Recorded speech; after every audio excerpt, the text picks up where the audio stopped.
Quand les mots touchent l'invisible, il y a des paroles que l'on prononce machinalement, comme on respire sans y penser. Et puis, il y a des paroles qui descendent plus bas, qui traversent la poitrine, qui touchent un endroit que personne ne voit. L'invocation appartient à cette seconde catégorie. Elle n'est pas un empilement de mots sacrés. Elle est un mouvement intérieur, un frémissement discret de l'âme qui ose se tourner vers celui qui voit les fissures, les peurs, les silences, même ceux que tu n'as jamais avoués. Allah dit « Invoquez-moi, je vous répondrai ».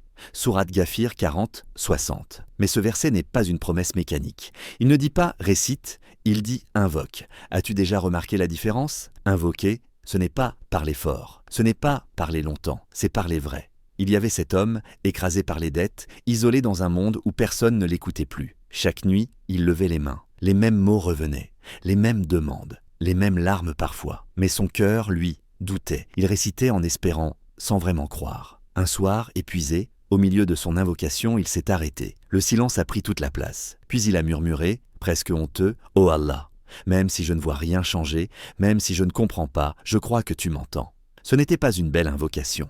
Pas une invocation savante, mais c'était une invocation vraie. Et cette nuit-là, quelque chose s'est ouvert.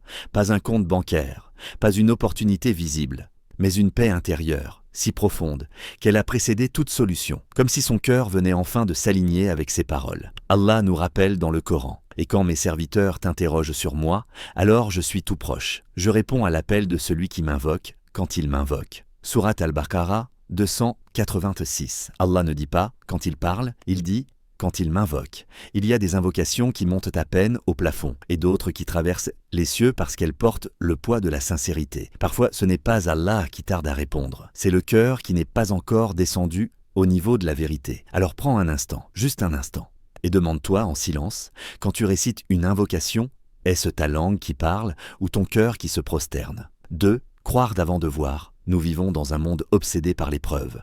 On croit ce que l'on voit. On fait confiance à ce qui se montre. On avance seulement quand le chemin est éclairé. Mais la foi ne fonctionne pas ainsi. La foi commence dans le noir. Elle demande un pas avant la lumière. Le prophète Muhammad, que la paix et le salut d'Allah soient bien sur lui, a dit « Invoquez Allah en étant certain d'être exaucé ». Hadith, Tirmidhi. Certains entendent ce hadith et pensent à l'optimisme. Mais ce n'est pas de cela qu'il s'agit. Il s'agit d'une certitude intérieure, d'un acte de confiance posé alors que rien, extérieurement, ne le justifie encore. Il y avait cette femme, des années à attendre, des années à voir les autres avancer pendant qu'elle restait au même point. Les mêmes questions revenaient, lourdes, silencieuses. Pourquoi moi ? Pourquoi ce vide ? Son invocation n'était pas longue, pas poétique, pas répétée avec emphase, juste ces mots, murmurés parfois avec fatigue, « Oh Allah, ne m'oublie pas ». Chaque mois passait, rien ne changeait, et pourtant elle continuait, pas parce qu'elle voyait un signe, pas parce qu'elle sentait une réponse proche, mais parce qu'au fond d'elle, quelque chose refusait de rompre le lien. C'était cela sa foi, pas une certitude bruyante, une persistance silencieuse. Allah dit dans le Coran, Allah est subtil et bienveillant envers ses serviteurs. Sourate Ash-Shura 42, 19. Subtil. Cela signifie que son action ne se remarque pas toujours, elle se glisse dans les détails, dans les délais, dans les détours que l'on ne comprend qu'après. Un jour, cette femme a cessé de demander « quand ». Elle a cessé de négocier avec le temps. Elle a cessé d'observer les signes comme on observe un verdict. Son invocation n'a pas changé, mais son cœur, oui. Il s'est apaisé, non parce qu'elle avait obtenu ce qu'elle demandait, mais parce qu'elle avait remis l'affaire entre des mains qu'elle savait plus sages que les siennes. Et c'est souvent à cet instant précis, quand la pression tombe, quand la foi cesse d'être tendue, que la réponse arrive. Allah rappelle ailleurs, et c'est vers Allah que retournent toutes les choses. Sourate Hud 11, 123. Certaines invocations ne sont pas ignorées, elles sont préparées. Elles traversent des étapes invisibles. Elles façonnent d'abord le cœur avant de transformer la réalité. Alors pose-toi cette question, doucement, honnêtement, et si ton invocation n'était pas retardée, mais préparée. 3. Voir autrement. Quand Allah répond différemment, nous avons appris à reconnaître la réponse d'Allah sous une seule forme. Un oui clair, un changement visible, une porte qui s'ouvre exactement là où nous la fixions. Mais la sagesse divine ne se soumet pas à nos attentes, elle les dépasse. Parfois, Allah ne te donne pas ce que tu demandes, non pas parce que ta demande est mauvaise, mais parce que ta vision est limitée. Allah dit dans le Coran, « Il se peut que vous détestiez une chose alors qu'elle est un bien pour vous. » Sourate Al-Baqarah 216.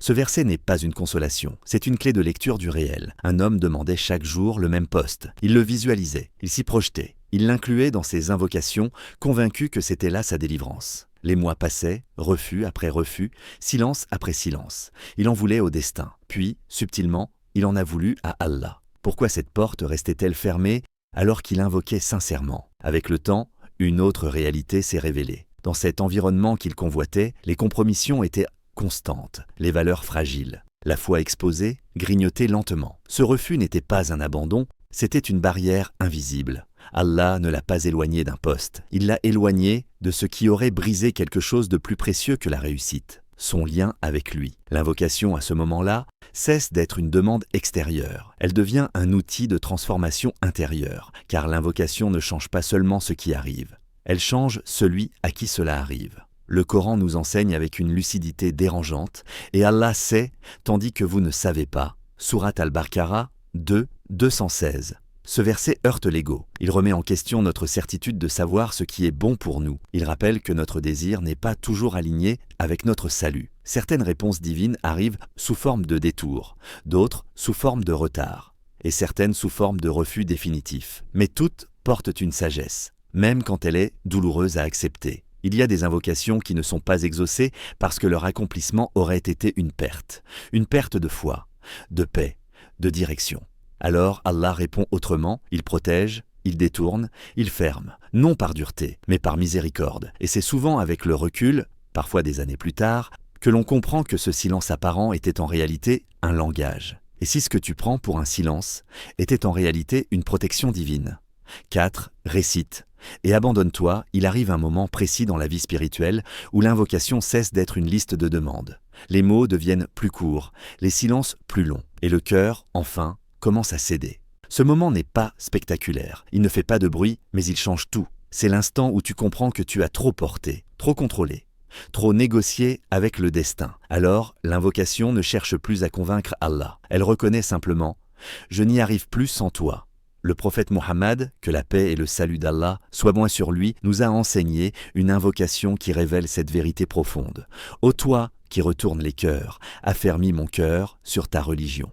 Il n'a pas demandé la facilité, il n'a pas demandé l'absence d'épreuves, il a demandé la stabilité intérieure. Parce que le vrai miracle n'est pas ce qui change autour de toi, c'est ce qui se redresse en toi. Il y a des invocations qui allègent le fardeau, et d'autres qui t'apprennent à le porter sans qu'il t'écrase. À ce stade, tu ne récites plus pour recevoir, tu récites pour t'abandonner. Abandonner ton besoin de comprendre chaque détour, abandonner ta peur de perdre, abandonner l'illusion que tout dépend de toi. Allah dit dans le Coran, celui qui place sa confiance en Allah, il lui suffit. Sourate At-Talaq 65, 3. Cette suffisance n'est pas matérielle, elle est intérieure. Elle est cette certitude tranquille que même si le monde tremble, ton cœur a un appui. Quand tu récites à ce niveau-là, il n'y a plus de mise en scène, plus de mots recherchés, juste une présence. Parfois, une seule phrase répétée lentement. Parfois, un soupir qui devient invocation. Parfois, des larmes qui parlent mieux que les formules. Allah connaît la langue du cœur. Il comprend les invocations que tu n'arrives même pas à formuler. Le Coran nous rappelle ailleurs, et c'est vers Allah que vont les cœurs. Sourate At-Taghabun 64, 11, sens. À cet instant, tu ne demandes plus à Allah de changer le monde pour toi. Tu lui permets de te changer pour traverser le monde. Alors, oui, tu verras. Pas toujours avec les yeux, pas toujours immédiatement, mais avec un cœur qui ne tremble plus devant l'incertitude. Un cœur qui a compris que la confiance n'est pas l'absence de peur, mais le choix de s'en remettre à Allah malgré la peur.